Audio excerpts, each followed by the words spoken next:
صباحكم أو مساكم حسب أي وقت بتحضروني فيه. خليلي قلبكم الله يجبر بخاطركم يا رب.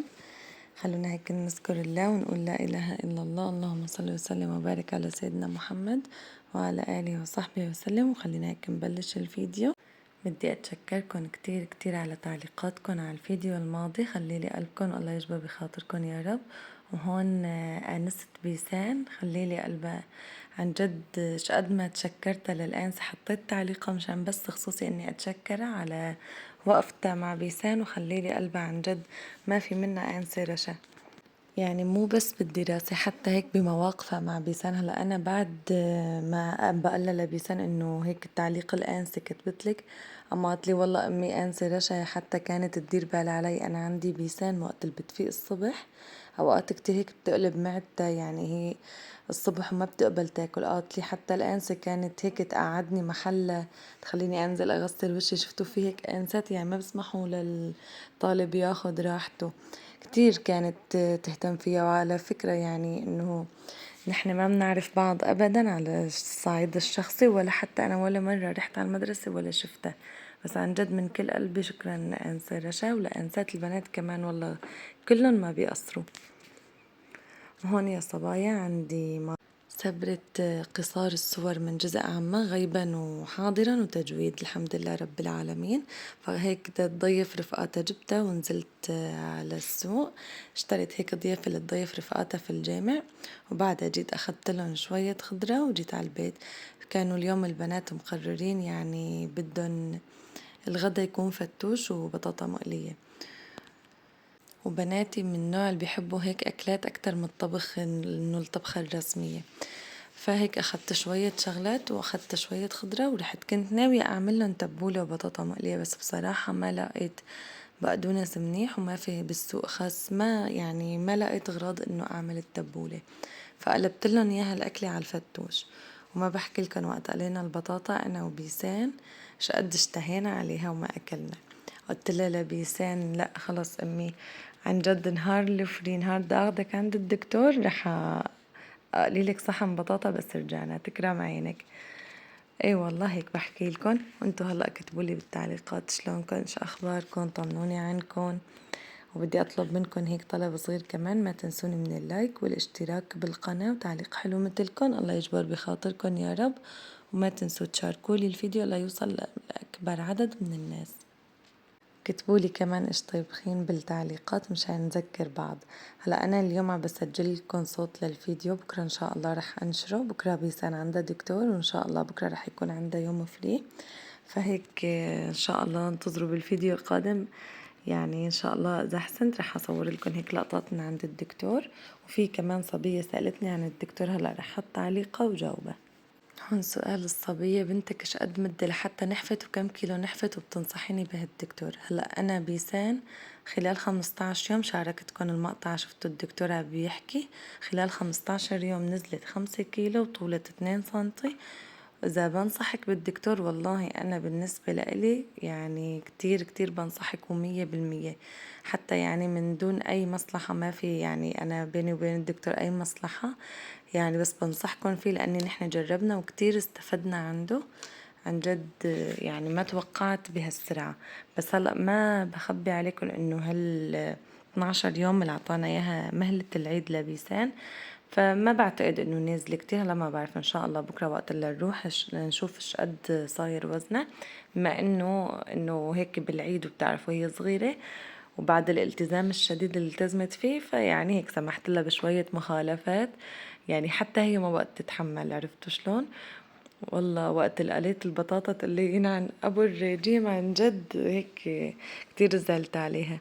فقلت لها هيك دوقي لك حبتين او ثلاثة بالزر لرضيت تدوق. بقى ما بعرف بكرة بس نروح ان شاء الله على الدكتور بنشوف يعني انه نازلة ولا لا، وما في مشكلة يعني ونكون زيادة اسبوع. هلا من ناحية اذا بنصحك بالدكتور يا صبايا، إذا عندكن إنستغرام بس اكتبوا أخصائي التغذية عزيز إبراهيم وعن جد وتفرجوا على الفيديوهات اللي حاططها، بتحسوا يعني اللي ما بده يعمل دايت بتحسوه بده يعمل دايت وينحف. عن جد الفيديوهات كتير كتير بتشجع عنده. وهيك عن حاطط يعني على صفحة الإنستا شوية نصايح كتير بتستفيدوا منها. وعن جد ما بتندموا. هلا اللي عنده انستغرام بس يكتب اخصائي التغذية عزيز ابراهيم فبيطلع عنده. وانا ان شاء الله بس اروح عند الدكتور اذا فيني اخذ رابط الانستغرام وبحط لكم اياه بصندوق الوصف بالفيديو القادم ان شاء الله. يعني حتى مو بس للصغار وللصبايا، عنده كمان الكبار بالعمر. مثل في هيك شفت فيديوهات له على الانستا انه عم بيلغوا دواء الضغط بخففوا بينزل وزنهم، يعني حميات خاصة لإلهم كتير كتير. يعني انا ملاقيته انه الدكتور كتير منيح وكتير انه نظامه حلو وخصوصا للأطفال. وعنده شفتوا إنه التشجيع للأطفال بتلاقي الولد إنه بيرغب هو يعمل دايت وبتحمس للنتيجة وقت بده يروح عند الدكتور. هون كمان الصبية عم تقلي اختي ارقي ولادك العين حق ما شاء الله تبارك الله. هلا هو اللهم صل على النبي بسم الله ما شاء الله حولهم، يعني انه على طول هن بيقرأوا المعوذات والحمد لله يعني مداومين عليها وبيروحوا على الجامع. فيقول لن يصيبنا إلا ما كتب الله لنا. أنا هيك يعني رأيي بالحياة على طول هيك ماشية فيه. فالله يحميهم يا رب ويحمي ولادي وولادكم أجمعين وما تنسونا هيك من دعواتكم الحلوة. الله يجبر بخاطركم يا رب. فهيك صبايا حبيت أرد على كم تعليق بهالفيديو لأني عندي الأكل كتير سهلة وسريعة يعني وما بدها إنه واحد يشرح. فهيك قلت بجاوب على كم سؤال. هلا انتو طمنوني عنكم، ايش اخباركم؟ عيدتوا خلصتوا العيد؟ نحن والله لحد الآن لسه عم نعيد، لسه ما خلصنا. اي والله. وعندي كمان بناتي طالعين بفكرة الروحة على البحر. والله يعني نسبة النق مشان الروحة على البحر ما هي طبيعية. انتوا ولادكم هيك ورحتوا بالعيد على البحر ولا لا؟ لأني نحن هديك السنة مثل هالأيام رحنا، يعني رابع يوم العيد طلعنا على البدروسية وقتها. اي فالولاد كتير كتير الفكرة يعني هيك عيننا على بالهم وعم بيجهزوا حالهم. وعندي بيسان كل شوي بتقعد بتحسب تكلفة السفرة وبتقرر ايمت. وهون حبيت هيك أضحككن شوي بما إنه كتير عم نقوا على البحر. وبيسان وقت اللي عم تحكي مع عمّا أخدها هيك على قد عقلاتها وقعد يحسب لها كلفة الروحة على البحر وهن يكتبوا. قمت أنا قلت له والله بدي أصور هالورقة وأحط لكم إياها على اليوتيوب. كنا امبارح عم نعيد عليهم وبيسان بركة تحسب هي وعمامها كلفة السفرة. تصدقوا إنه قضينا كل السهرة بيسان بنتي عم تحسب كلفة السفر ومقررة من كل عقلة. اجت امس لعندي ماما كمان هيك قعدت تحسب مع نانتا وتقول ما بتكلف هيك وبتكلف هيك. وامبارحة رحنا عن بيت سلفتي عن بيت عمها كمان قعدت تحسب هي وعمامها. وهيك قضينا السهرة كلها مزح ومزح مع عمها. قال لها اعطيني طيب رعبون. شالته هذا تقلي لا تغمزي لعمي حبابة لا تغمزي عن جد عم بتحكوا ولا عم تمزحوا. عطته لعمها قال رعبون مشان تسافر هاللاذقية. هون بعد ما خلصت فرمة الفتوش وتبلته قسمت منه شوي إلي ولبيسان. نحن ما بنصير ناكل بالخبز الأبيض. حطيت له رغيف أسمر وفتحت لها كمان علبة طون لبيسان. والصبايا عندي أكلوا بطاطا مقلية وفتوش بالخبز العادي. فما بأثر يعني كمان انه لو عم تعمل ريجيم الفتوش ما بأثر. حطيت لها رغيف اسمر يعني هلا كان لازم اني اأمره يمكن كان طلع اطيب بس قد ما كنا جوعانين وعم نستهجل ما بقى نصبر. اي والله. وانتو هلا كتبوا لي ايش طيبخين عشان اتذكر.